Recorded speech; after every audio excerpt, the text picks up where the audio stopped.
USA guys, for one, they're starting on a grade, which they don't do for motocross. They start on dirt. Supercross they do, but also they're used to having their mechanics up there. They're on their own for the first time, literally in their career sometimes. Every other race of the year, they have a mechanic there to help them go through this process. So there's a little bit of a learning curve here, and you always wonder this first start, can they get everything just right? So Dylan Ferrandis lining up there as well for France. He'll be riding number 15. So their gate pick number 30. So they're going to be, there he is. They're going to be more to the right-hand side as we look down the gate, the left-hand side. So not ideal. He'll be relying on maybe one or two riders around him that maybe not AMA regulars, not MXGP regulars that are here just for the experience, that he can get a good jump, get across them, and put that to his advantage. Yeah, those first 5 feet are so critical for Ferrandis here. He needs to clear the riders around him and start to move to the right. If he can do that, he'll be just fine, as did Muscan in that MX2 qualifier. And obviously, when I race the nations, gate 1, first choice meant you had to go to gate 1 and all the way down. So when 94, for instance, gate 1 was gate 1 and 21. You were assigned, correct? Yeah. Right. Fly Racing 15-second warm up for the final time today. Then the MX Open qualifying heat, 20 minutes plus 2, the same duration as the MXGP and MX2 qualifying races. Some of these teams are already qualified now based on their low scores that they have already, but some will still have some work to do. The gate drops, we're all over on the left-hand side. In orange, you've got Calvin Ballan when he puts the squeeze on Guadagnini, number 3. And again, the Spaniards, this time Ruben Fernandez in the red and yellow emerging, but Ferrandis emerges in second position. A flying start for the Frenchman. Yeah, Ferrandis did exactly what we were talking about. Visto there from Finland, and Jeremy Van Hoorbeek, the light blue of Belgium. And they could have used a better score there, but Ferrandis, that was just a dream start. And we see the Italian rider go down there. I believe that was the Guadagnini. Yeah, number 3. Goes down. For Sexton here, this is exactly what he wanted. Yeah, sure, would you love a whole shot? Of course, but you can see the lead. You got out of that first corner clean, and for Guadagnini, that's a really tough break. I don't think they're going to have any issue qualifying with both Cairoli and Andre Adamo getting decent scores, but yeah, it's a really tough start. Yeah, well, they're already on 8 as it stands without this result. So, but anyway, heading back uphill, Calvin Ballan leads it for the Netherlands. Dylan Ferrandis, France in second place. It was Ruben Fernandez, but it's now Chase Sexton in third position, moving past the Spaniard for the USA. And then we've got Fernandez in fourth. Lorenzo Locurcio was up there as well, but we've got Jet Lawrence and Ruben Fernandez there going bar to bar. The 115 at the back of the shot there. Jet Lawrence upgrading to the 450 this weekend. Yeah, this is going to be interesting because I want to see how Chase approaches these first few laps. I think he's going to want to be patient. But if Jet pushes the pace and he sees Jet Lawrence put a wheel on him, that's going to change the entire dynamic, and I think you'll see that urgency pick up quickly. I was talking to his dad yesterday, Marvin Muscan, looking pretty happy and relaxed down there as France in second at the moment. As Lawrence down the inside of Ferrez barges his way past the Spaniard, and what's that, into fourth place? Fernandez, sorry. Yeah, I don't think Ruben's going to take kindly to that. You see the retaliatory move there. Yeah, and Jet's not used to that. No, that's not a rider you want to pick a fight with. That's a great way to break a rear wheel right there by Fernandez. But Fernandez is one of those riders that he is very likely to throw caution to the wind. So Jet doesn't really have any experience racing Ruben, maybe way back in the day in some sort of BMX series, but that's not the perfect rider. I think more than anything, I think Jet just wants to get to the front. You see him get aggressive there. And again, Ruben is just... he's aggressive. He is looking for a fight at all times. El Toro, the red mist came down. He was like, dude, you're going to have to work harder than that if you're going to pass me. Yeah. So putting the Australian under pressure. And actually, Jet Lawrence could have done with clearing Fernandez at that point because he could have got on and tried to close down Sexton ahead of him. And that's exactly on Jet's side. He just wants to get to the rear wheel, and you see more aggression. If you're coaching Jet here, just say, listen, this isn't the guy you want to pick a fight with. Make a clean pass, make it stick, and go on. Yeah. Because you see Fernandez, he's ready for this. Absolutely. And this isn't Jet's style. Jet's not the one typically looking for aggression. Nah. But you wonder, this dynamic, this race, is it adding more pressure? Is it also his teammate Chase Sexton? He wants to go get up there and battle with him. Well, Valandra leads. Ferrandis is second, and Sexton right there in third on that red Honda. And this is the battle for the lead with the Dutchman, the rider from the Netherlands, Calvin Valandra, number 6, leading the way. Dylan Ferrandis, who's two-time Nations winner for France on the 2 appearances that he's made for him. And Dylan wants to make a point too. He had a really tough race at Budds Creek, had a run-in with Justin Barsham, was forced to exit the rest of the series that he had missed most of anyway. So for him, this is a really big race. to get some sort of validation out of 2022. But Chase Sexton trying to make quick work of him and might have this inside line. Yeah, he does, and he controls it perfectly. But in fact, Ferrandis has to jump across the berm there into the outside line. So Sexton now up in a second position. And this is absolutely a home race for Chase Sexton. He grew up about 2 hours from here, so you know he's got all his friends, all his family, along with the rest of every USA fan. And this was a line that he put to good use in July, but this time he makes it work once again, or does he? No, he doesn't. Verlandren out jumps him up over the Rocco's lead and maintains that lead at the moment, but for how much longer? Because Verlandren, that was as we get a first official lap, a 2:07.1 for Verlandren, 2:05.1, 2 seconds quicker, and that's passing Ferrandis on the way through into second place as well. And I think Calvin was surprised there. I think he thought he was going to look over and see, look at that move there. I think he thought he was going to see Dylan Ferrandis, but instead Chase Sexton had already made the move. And I will tell you what, if Chase Sexton has a clean 2 laps, he is gone. He is going to put in hero laps here. He did this repeatedly throughout Lucas Oil Pro Motocross. When he gets to the lead, he is great at setting an unbeatable pace. And you see the urgency in Ferrandis. He knows what Chase Sexton's going to try to do here. Yeah, Ferrandis just timed that one right down the inside of Verlandren, and he wants to go with Sexton, no doubt about that. But obviously we've still got 15 minutes plus 2 to go. It's a long lap here, 2:05, 2:07, depending on who you are, Sexton or Ferrandis. This is how we did it. Watch this. So watch Ferrandis here. He tries to get across the inside. He has no choice but to get over the berm there as Sexton takes over second place. And then a moment ago, we just saw him find his way past Verlandren, who thought he'd covered the inside, but hadn't counted for such a wide sweep, and then cut tight to the inside from Sexton as he took over the lead. Well, it's interesting to see these little subtleties. Like I mentioned, that Sexton is going to try to disappear quickly, and Ferrandis knows that. Ferrandis has a lot of racecraft. He understands Sexton's MO and what he wants to try to accomplish, so he's trying to match that lap time just to latch onto the back of him. The rider walking through the middle of the infield there in orange, Glenn Koldenhoff. He was the rider for the Netherlands in the MXGP class earlier on, so just having as much time out on the track as he can get. But Jet Lawrence trying to find his way around the outside of Ruben Fernandez, still parked behind there. This time he gets good drive and gets on the wheel early and makes the move stick. So Lawrence now up into 4th. Jet Lawrence, that is. Yeah, and I think that's a little bit of inexperience, and I hate to say that for a 2-time Lucas Oil Pro Motocross champion, but he's still young, right? This is his first 450 race ever. I think had he made a less aggressive pass on Fernandez, he would have gone with Sexton. He would have been able to get by and move forward. Now he finds himself 5 seconds off the lead. Bonjour, Dylan Ferrandis closing in on Chase Sexton. And earlier this year, of course, he was battling with Ferrandis' teammate, Eli Tomac. Probably not counted this one in the books at the moment with the Frenchman, and probably won't know how to deal with him. Yeah, and Ferrandis really wants to get back to his 2021 form that saw him win the Lucas Oil Pro Motocross Championship. And the races he came back for, he was only able to race 2 events. It wasn't exactly what he was looking for. He was running around the top 5 and faded back a little bit. This could be, one positive Motocross Nations event could really change the entire feel of 2022 and really put him on the right foot for 2023. Yeah. And Dylan Ferrandis, he won't care that it's a qualifying race. We've seen some riders, let's say in the MXGP category, settle for that, and also in MX2, get to a decent position knowing it's going to be enough. Ferrandis is not going to do that. He's going to want to come out all guns blazing, and he's going to want to take the championship, because so far no one has taken it to the Americans. Tomac obviously, as you said, blew through the pack and obviously came up stuck behind Seawer until he made his mistake, but he was pretty quick in that race. But Chase Sexton here, he'll want to try and do what Justin Cooper did and escape, but as long as you've got Ferrandis there hanging off of his rear, his tailpipe, and making it difficult, that element for making a mistake is always there, and the pressure is always there. Well, and think about how fresh Ferrandis is. He's only raced 3 motos since March, right? So these other guys have gone through so many races all over the country, and most of these guys all over the world. Ferrandis has been sitting on the sidelines and watching, so he has a lot of pent-up energy to expend.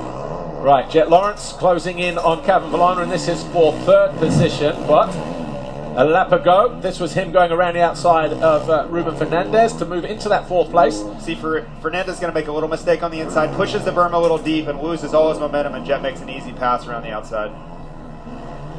Didn't need to bang bars with him in the next turn, but he's closed right in on Verlandren. Such a smooth, tidy rider, calculated rider, Jet Lawrence. Seen that all season long.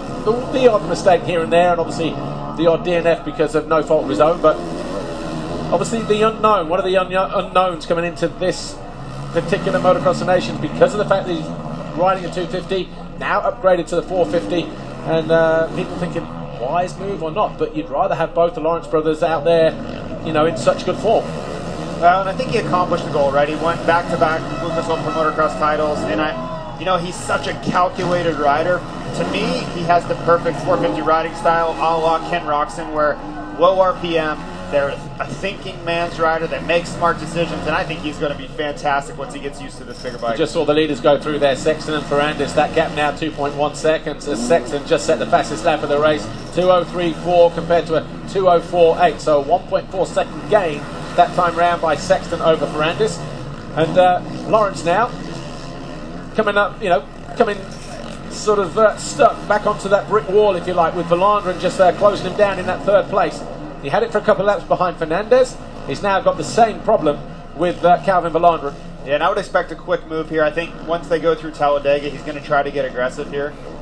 I don't think he's going to want to spend a ton of time behind Calvin. I think it may be, a little bit too much to ask to close down 7 seconds back up to the likes of Sexton and Ferrandis, but I think he's going to be able to make a quick pass. Well, with 10 minutes to go, as we focus on this battle for third place, Valandrin of the Netherlands and Lawrence of Australia in fourth, who gets himself on the left-hand side and makes the pass and makes it stick as well. So Lawrence now up in the third place.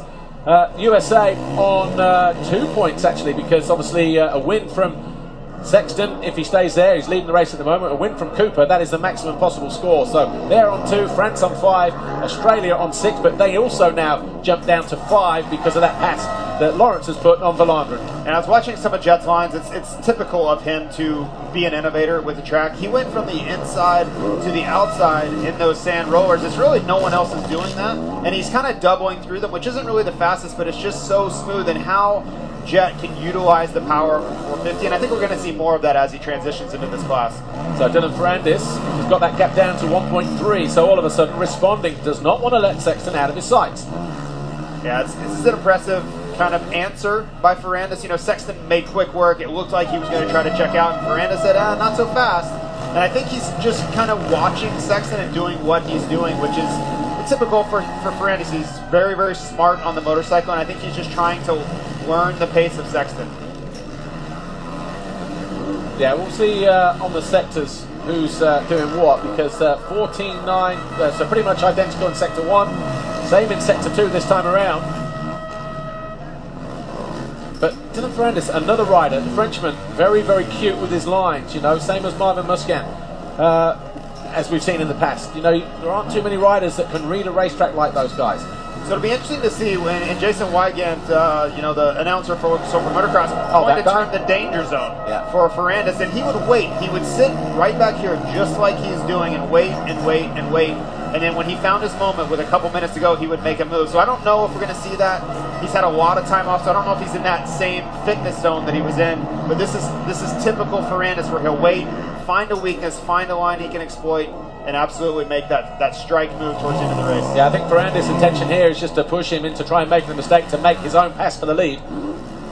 He is absolutely flying through that inside line there, riding through some of those rollers. So he's picked up the pace here. This is a much better pace than I saw just a few short weeks ago when he was at, he had come back for Budds Creek. Yeah, so I'm looking at Australia at the moment. They're on 5 points, so are France.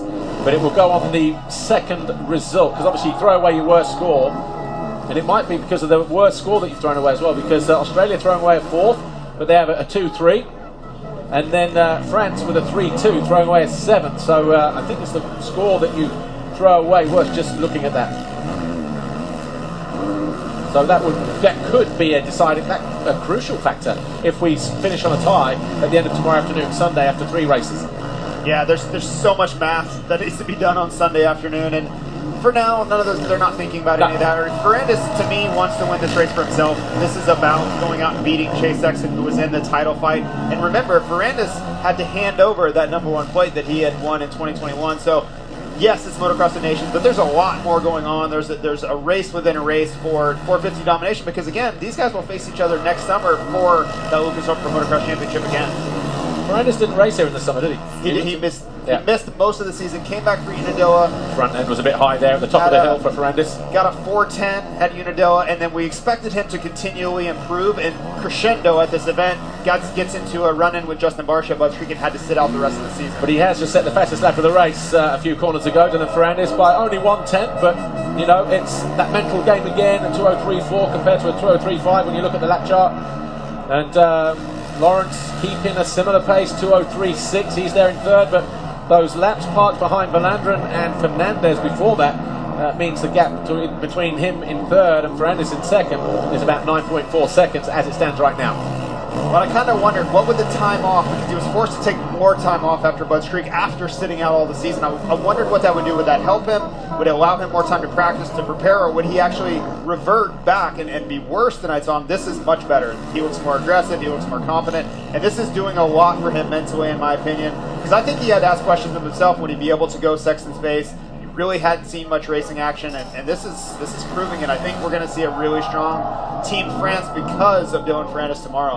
And he is pushing, but again, a fastest lap. I was saying, like, thinking, just as he came through that final couple of corners, the body language, and he's less than a second now between him and Sexton, with another fastest lap of the race for the Frenchman. But Valandrin here now in fourth with Fernandez behind him. Let's check out their lap times this time around. They were 3 full seconds quicker than Jet Lawrence, so that just speaks to the pace. I think Jet is kind of settled in. He's going to take a third and move on to Sunday. These two are in a race for this win. They absolutely want it. To drop into the 202s, remember they were doing 204s just a few laps ago. That speaks to the intensity that they're ramping into. Yeah. And I was talking to Dazzy as well, you know, Darren Lawrence, the old man there for the Lawrence boys. Speaking to him yesterday at length, and for Jet coming into this race, it was more a case of, look, dude, if you're riding within yourself, stick with that pace. If you're riding arms and legs and all the rest of it, making mistakes, you need to back it off, because, you know, next year is also so important for him. Yeah, well, I think you saw that. That's the way he was riding with Fernandez, and if they had communications in helmet, somebody would tell him to calm down. Right? It's just Saturday. You don't need this spot. Just relax, and typically that's when Jet rides his best anyway. When he's smooth, calm, and calculated, you see the best Jet Lawrence anyway. Well, the fans getting a treat here with this final race of the day, the open qualifying race here at the Motocross of Nations, the Monster Energy FIM Motocross of Nations, with Chase Sexton leading Dylan Ferrandis by about a second at the moment. This is the battle for the lead. Coming up on the back markers as well, just the other side of the Monster Energy jump. Might be one of the Icelandic riders there just going through.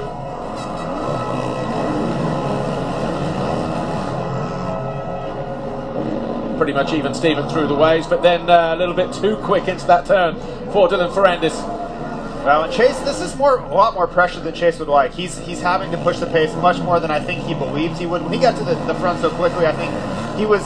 Oh, he doesn't get over the triple. Get over the leap there. That's going to open the door for Ferrandis. He's able to block the inside, but now he's under pressure. This is that danger zone. I hate the phrase, but Jason Wygant came up with it. We're going to use it. This is exactly where Ferrandis wants to be. 3 minutes plus 2 laps to go. I'm impressed with this ride from Ferrandis, though. He hasn't backed off, but then that big mistake there, the back end came around on him, pushing hard, harder than he needs to for a heat race. But you know what? He's a racer, and you know that French kind of fire that burns within. You know, the red mist came down, and he was just going for broke there. He's going to have to do all that work again. He got Sexton on the ropes because of that mistake the American made going up over Larocco's lead. Couldn't get the triple done. And with 3 minutes plus 2 laps to go here, will Ferrandis get back on the edge? Will he push it back to the limit to close it down, or will we say, okay, a little bit of a reality check? Yeah, watch this here. Just pushing in, and then watch the back end comes out now. Just too high. Also shows how hard packed the ground is at that point there as well. Yeah, and a little bit I think that's part of the scoop tire. And that was Sexton not getting over Larocco's lead, but Ferrandis, see the difference in time that you can make up 5 bike lengths maybe? Yeah, and to me, some of that is that scoop tire. When you get really aggressive and it steps out, it can step out really quickly. But I see Ferrandis still in the background, so he's refound his pace, refound his rhythm, and it looks like he's going to make another charge up to Sexton. Back marker forces Sexton wide. Wow. So the 106 there, just Jorge Israel Rubalcaba from Mexico getting in the way of the leaders there. Fortunately for her, Sexton, Ferrandis wasn't that close, but he is again now. Well, I can tell you, if we didn't have a border controversy before, we do now. That was a really sketchy move. You can't push the leader off the track. You have to be aware. It's part of racing. We all understand that, but you hate to see a race change because of a back marker. But also that's the nature of the nations as well, isn't it? course. Every nation is eligible to race, but there is a massive void between them at the top and those down below. Especially on Saturday, right? Yeah. We don't even know if most of these riders won't even be in there for the back markers. So Sexton recovered though. Yeah. Again, 133. Has to move out of the way. He doesn't know whether to keep left or right. And Ferrandis. Oh, he's got his leg caught in the rear wheel. His left leg is in the rear wheel. Ferrandis, how has he done that? He had to have stepped out. Rear tire step out, catches your rear tire and rolls it up into the in between. I've had it happen to me before. It happened to me at Bud's Creek before. You see Ferrandis back up to speed, but that is not a lot of fun.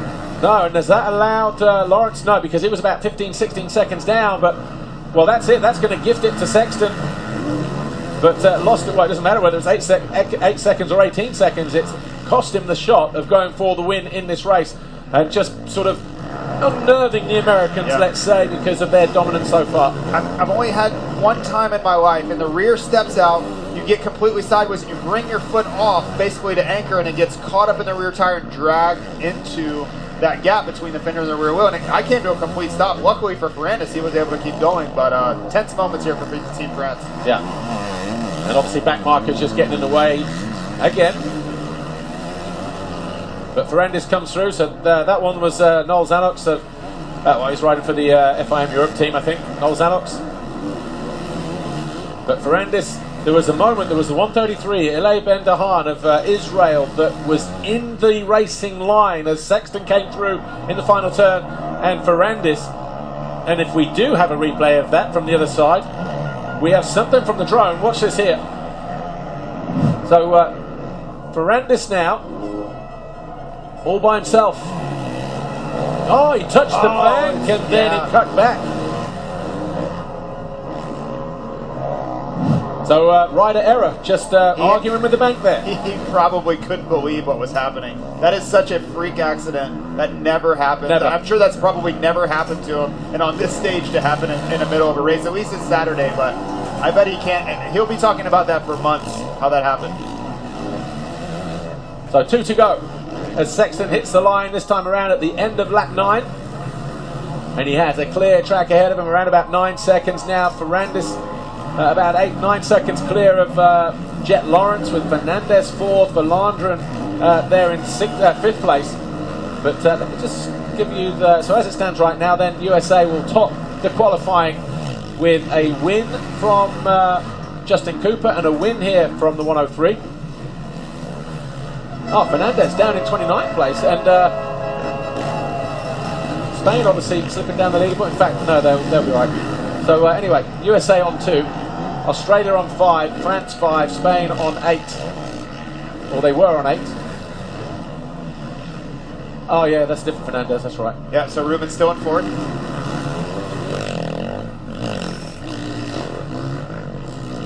So Ruben Fernandez, oh, back end, just kicking out. He's a rider that's just had a tough few rounds in MXGP, needed these couple of weeks off just to regroup and sort of re-heal, if you like. And when I spoke to him yesterday, it seemed like it was a chance that, you know, get free practice, get this qualifying race out of the way, might just settle the nerves. But nothing prepares you for a Motocross of Nations, you know, when the gate drops for real on Sunday. Again, back markers, what are you doing? 93, Rumani Gabari from Morocco, first gate pick, but right the way down in 32nd, and he's he's been out of the race actually. He's gone back out on the track because he only did 2 laps, so I think he's on his sighting lap back to the finish line. This is a great feeling for Shea Sexton. He can hear that crowd going crazy as he comes through the sand rollers. Home race for him, and what a great way to start it off. No matter what happens from here, it's at least Saturday. You had a great day. And I've said this a few times, but it's such a confidence-building day for this team. They haven't won since 2011, right? So they're almost waiting for the other shoe to drop, something bad to happen. At least they're off to a good start. Brandon, so looking that when he did wrap his leg around that rear wheel, he actually fell there in 2018 through that turn. But lucky that it wasn't something that kind of caused an ankle or a knee injury, because once that's in the rear wheel, all kinds of twisting can happen. So lucky to be in the race. And Sexton just backing it off, look, going into the final lap, 2:08.2. Ferrandis 2:04.7, the gap 5.5. I can't imagine Sexton throwing it away from here, but if he does switch off, you just never know. Yeah, I'm sure he backed it up a little bit, knowing the last time he saw 8.8 to go to 5.4, he's like, okay, I can't let off much, but he's also trying to be careful. He's had some last lap incidents this summer. He crashed out of the lead in Lucas Oil for Motocross, so I'm sure that's in the back of his mind too. So Jet Lawrence there in third, and the Australian riding a 450, racing a 450 for the first time. I think just controlling that third place. Will there be more in the tank for the young Australian tomorrow? They go to the line second as it stands right now, having thrown away the fourth place finish of Mitch Evans, and Sexton throws it away, and there's Ferrandis goes through. Well, we said can't see that happening, and what did he have in the back of his mind that maybe he didn't want to happen again, Jason? This is multiple times Frenchman, Darth Vader. Multiple times this season that he's crashed on the last lap. You know, I think he gets inside his own head. He starts thinking too much. I can't make a mistake. And a lot of times when you slow down is when you make the mistake. You get out of the rhythm, you hit bumps at different angles, and you're going through the ruts at different speed, and you make a critical mistake. So in the end, is it going to change anything? No. Team USA will still qualify one, but I'm sure he's going to be kicking himself. And it's going to be 3 points, not 2 points for Team USA. France will gain one, and they will go to line second ahead of Australia. And that's where that makes a difference, because they're tied on 5 at the moment. So Ferrandis then, just the long turn up over Larocco's lead, coming up any moment now. He just needs to be clean over there, and he is. Nicely done. And 2 corners, 1 corner to go. And Dylan Ferrandis, well, never saw that one coming in race 1 as he wins the race here. Dylan Ferrandis, he did to Sexton what Tomac did to Siwa in the first MXGP race, that last lap pass, but this one was for the win, and Ferrandis and France pick up 1 point. They will qualify second, so it'll be 3, 4, 5, USA, France, Australia. Really is nothing in it between those 3 teams. Are they the 3 teams that we're going to be looking at tomorrow? Yes or no? Of course, we can't write out the Netherlands because obviously they had a problem with Kai de Wolf. Watch us here. Simple fall, folds the front, yes or no? Oh, just pushes the front, pulled the foot peg as well. Yeah. And that was on the section that we didn't have last year, isn't it? You know, the up the hill before you drop back down.